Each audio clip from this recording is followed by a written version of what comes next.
Welcome again. This is the Red and Blue Rivalry, part of the Say What You Like Sports podcast. And today we're going to have a little talk because my co-host here decided to take it upon himself to react to the news and the Twitter of Kyle Shanahan and Jimmy Garoppolo and how they're perceived in 49er land. Now, if you haven't seen the video, I highly suggest you go watch it. It's either going to make you agree, or in my case, it's going to make your blood boil. All right? So I decided to have my co-host and talk to him about this to help him see the way. So, please help me. Yes. So show me the light. So I will show you the light. So we're going to start with Jimmy Garoppolo. Okay. Okay. So now I'm going to ask you this. Now we've talked, and your favorite player, quarterback that you've watched is Tony Romo. Yes. Correct. Now, how long before you realize, hey, I enjoy watching him, I think he's a good quarterback? Was it the wins or was it his play that made you believe in him? It was the way, the plays he made on the field. The plays he made on the field, right? First, yes. Okay, so he came in, roughly mid-season? Towards the end? Right. Led them to the playoffs. Then they had the fumble. Okay, did you believe in him after that whole loss? That loss to Seattle, you got over it, right? Right. You moved forward, you looked forward. You thought he should be the starter, right? Oh, yeah. Yeah. Oh, yeah. Was it based on wins or how he played? You talking about after the season? When the season ended, after the Seattle game, and you saw him play for those games, was the fact that they won? Or his ability to be fair, I think it's a combination of both. It's a combination of both, right? Yeah. Well, let me ask you a question. Start next season, he goes out week 2. Do you lose faith in him? Do you say he's any less of a player because he had a freak injury? No, right? No. So what if I told you there was a in 07? In 07, yes. So if there was a player who made plays, won every game that he was in.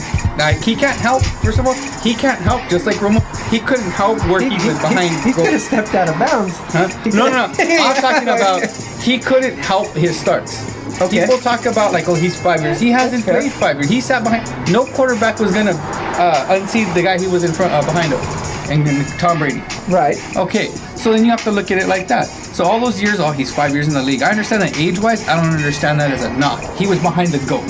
Okay? Right. So he comes on the scene. He makes plays just like your quarterback. Their plays, they look similar. We've both talked about their similarities. Right. He wins every game he plays at the end of that year. This year he comes in, has a slow start, then he gets hurt. So, just by your theory, when we talked about Tony Romo, if you see Tony Romo, you see the plays that he made, the one against the Rams where the ball went behind him, scrambled, grabbed it, threw it for a touchdown, or threw it for a first down. Yeah. Okay. Awesome play. Exactly. Now, if he gets hurt a week later, you don't lose faith because he got hurt on a freak injury. Because I've seen him make the play before. I have belief that he's going to do it again. Exactly. And that's what 49ers fans have. People, belief. Yes. Belief. But the argument is not do you believe in Jimmy Garoppolo, it's is he a proven quarterback? Yes, he's proven he can win. Yeah, he's proven he can win in the league, but has he proven he can make a playoff? He didn't get the chance. See, the thing is, your argument is, it's like if he would have started those games before, we can't know. All we can know, just like with Romo, all we can know when Romo started was what he did and the span of games he had. Right. Okay, with Garoppolo, all you can see, and when he came out, people were talking about how the Patriots made the biggest mistake of their franchise. At the end of that year, when they lost to the Eagles and Garoppolo knocked out the season, people Tom Brady's turned that narrative around quick. Yes, he has. But at the end of that time. So my question is, if I have a belief, the 49ers look at him and say, he's the next big guy, because what they saw, the plays he made against the Jaguars, beating the best defense of that time. Yeah. Went in there and shredded them. Right. Went in there, beat them. Beat another playoff team in Tennessee. They made the playoffs and he beat them. Okay. Yeah. See, so I look at, he's beat talented teams, he has made plays. He comes in this season, it's the third game, he gets knocked out. He won one, lost one. Yeah. Okay, he's 8-1 as a starter. So the narrative of what he was, why has it just changed? And I don't get that from you guys. It's like, this is what he was thought of before. He thought he's a great future top 10 quarterback, and because he gets hurt, nothing in that where he got hurt dictates he's not going to be a better quarterback, or he's not going to be the same quarterback he was in 2017. No, it doesn't. But it's just, if you're talking about proven goods, outside of this small sample size, he really hasn't proven himself through a whole season.